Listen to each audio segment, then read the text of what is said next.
Python programming language है जिसमें आप कोई भी छोटा मोटा प्रोग्राम जो है रन कर सकते हो, नॉर्मल कोर्स वाले के लिए, ठीक है। नॉर्मल जो कोर्स होता है उसके अंदर आप एक जैसे वैल्यू को टोटल करना, ठीक है, वैल्यू एडिशन, कोई भी प्रोग्राम है उसका आउटपुट लेना, ठीक है, आउटपुट लेना है। और कुछ भी जैसे आपने वेरिएबल, अब कोई भी चीज होती है इनमें, जब आप प्रोग्राम लिखते हो, कोई भी आपने प्रोग्राम लिखा, उस प्रोग्राम में आपने क्या किया, जैसे मान लो ए और बी दो वेरिएबल का यूज किया है। दो वेरिएबल ये क्या होते हैं, ये एक वेरिएबल होते हैं, ये कोई भी वैल्यू है उसको असाइन करने के लिए दिए जाते हैं। अब जैसे मान लो कोई बॉक्स है, मैंने यहाँ पे एक बॉक्स बना दिया, इसमें जैसे 4 पार्ट है इस बॉक्स में, ठीक है, 1 2 3 4, ये 4 पार्ट है। अब जैसे मेरे पास कुछ वैल्यू है, जैसे मेरे पास ये वैल्यू है 10 20 30 और 40। अब मुझे इन वैल्यू को एक प्रॉपर जगह पे रखना है, सीक्वेंस में रखना है। जैसे मैं इन वैल्यू को सीक्वेंस में रखूंगा तो मैं कैसे रखूंगा, जैसे 1 है तो इसका मैं यहाँ पे वेरिएबल दे दिया ए, और इसका दे दिया बी, इसका दे दिया सी और डी। ये मैंने यहाँ पे इनके वेरिएबल दे दिए, एक क्लास का नाम दे दिया।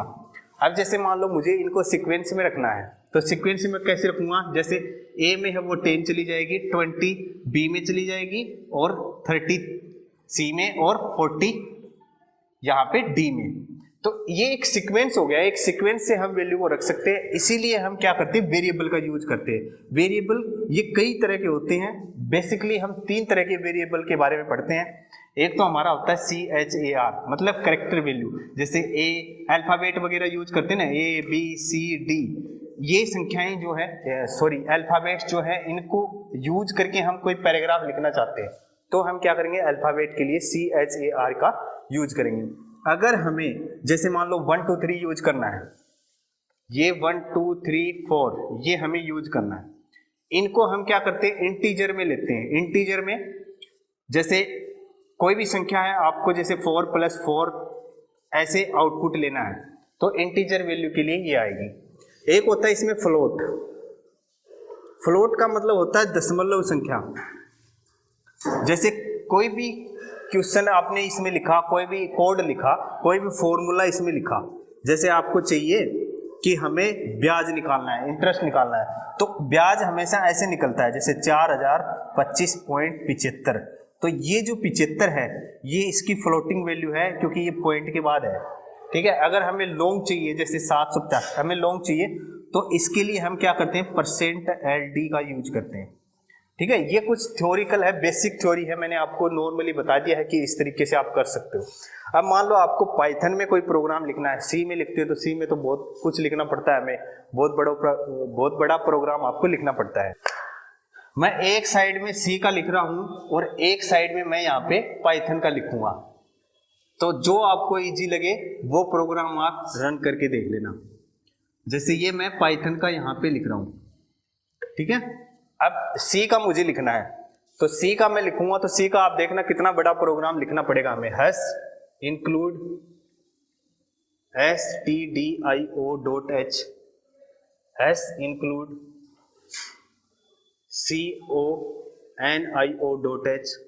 मैं यहाँ पे void main लगा दिया, फिर यहाँ पे मैंने इंटीजर लगाया a b c, फिर यहाँ पे CLRSCR लगाया, यहाँ पे मैंने प्रिंट किया, फिर यहाँ पे लिखा इंटर टू वैल्यू, ठीक है। इसको मैंने बंद कर दिया। अब मैंने यहाँ स्कैनअप दिया, वही बात आएगी, अब आपको समझ में आ जाएगा, देखना %D, ये मैंने यहाँ पे 2 वेरिएबल लिए हैं a और b, तो इसलिए मैंने यहाँ पे 2% D लिया, और फिर मैं यहाँ पे लिया a और एंड b। ये क्या है, ऑपरेटर हैं, 2 ऑपरेटर हैं, इसलिए मैंने and operator a and operator b 2 ले लिए। अब यहाँ पे मैं आंसर किस में चाहता हूँ, c में, तो c बराबर a + b, और यहाँ पे मैं प्रिंट किसको करूंगा, प्रिंट भी मैं c को ही करूंगा, तो %D, और जहां पे मैंने कर दिया एंड ऑपरेटर c। और अब यहां पे मैंने गेट टच लगाया, और ये मैंने प्रोग्राम बंद कर दिया। ये हमारा क्या है, ये सी का प्रोग्राम है। अब आप देखो सी का प्रोग्राम कितना बड़ा हो गया, हमें ऑपरेटर डिफाइन करने पड़े हैं, इसके लिए हमें वैल्यू देनी पड़ी है, अलग अलग दो ऑपरेटर लिखने पड़े, यहाँ हमने फॉर्मूला लगाना पड़ा है, तो कितना क्या कुछ हो गया। ठीक है, अभी हम इसके अंदर पाइथन का देखें तो पाइथन का बहुत इजी प्रोग्राम है, पाइथन में इतना कुछ लिखने की जरूरत नहीं है आपको। पाइथन में जैसे मैं लिखना चाहता हूं तो a बराबर मैंने लिखा 1, b बराबर 2। अब मुझे प्रिंट करना है, प्रिंट मैंने किसको किया, a प्लस b, ये हो गया आपका पाइथन। अब देखो ये कितना है और ये कितना बड़ा है, तो लैंग्वेज कौन सी सरल हो गई, पाइथन। लेकिन एक दिक्कत है इसमें आपको एरर ढूंढना बहुत ही मुश्किल काम है पाइथन के अंदर। इसके अंदर आपके पास एरर ऑटोमेटिक दिखा देगा, जो सॉफ्टवेयर है वो ऑटोमेटिक बता देगा आपको कि इस लाइन में आपने ये एरर छोड़ी है। जैसे कि मैंने इसमें एरर छोड़ रखा है, तो जैसे मैंने यहाँ पे ये एरर छोड़ रखा है, तो आपको इस तरीके से एरर बता देगा। लेकिन पाइथन ये नहीं बताता है, ये आपको सजेस्ट नहीं करता है, क्योंकि पाइथन एक एडवांस लेवल की लैंग्वेज है, इस सी से भी एडवांस है और इजी है। अब जैसे मान लो इसमें आपको स्ट्रिंग पेस्ट करना हो, इसी के साथ में स्ट्रिंग आ जाए, तो प्रिंट करेंगे और मैं यहां पे दिया str a plus str b और यहां पे मैंने दिया c बराबर हेलो,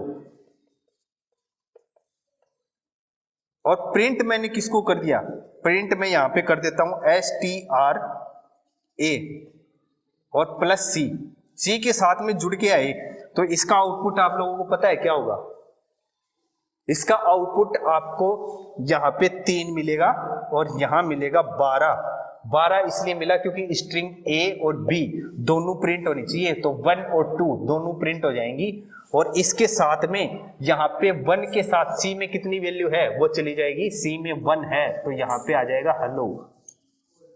ये आपका आउटपुट होगा और यही आपका पाइथन का प्रोग्राम है।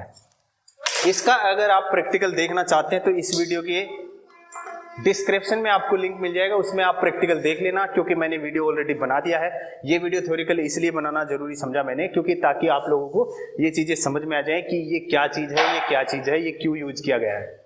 और ये इसलिए लिखा है मैंने कि इसी का ही एक एडवांस लेवल पाइथन है।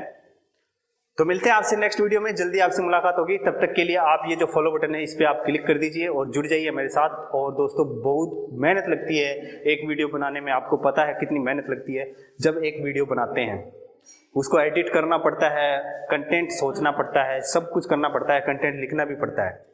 तो दोस्तों फॉलो कर दो और अपने दोस्तों को शेयर कर दो ये वीडियो, और कमेंट करके बताओ कि नेक्स्ट वीडियो आपके लिए कौन सा आना चाहिए पाइथन के ऊपर। मिलते हैं आपसे नेक्स्ट वीडियो में, तब तक आप मौज में रहिए, मस्ती में रहिए और मुस्कुराते रहिए। Thank you.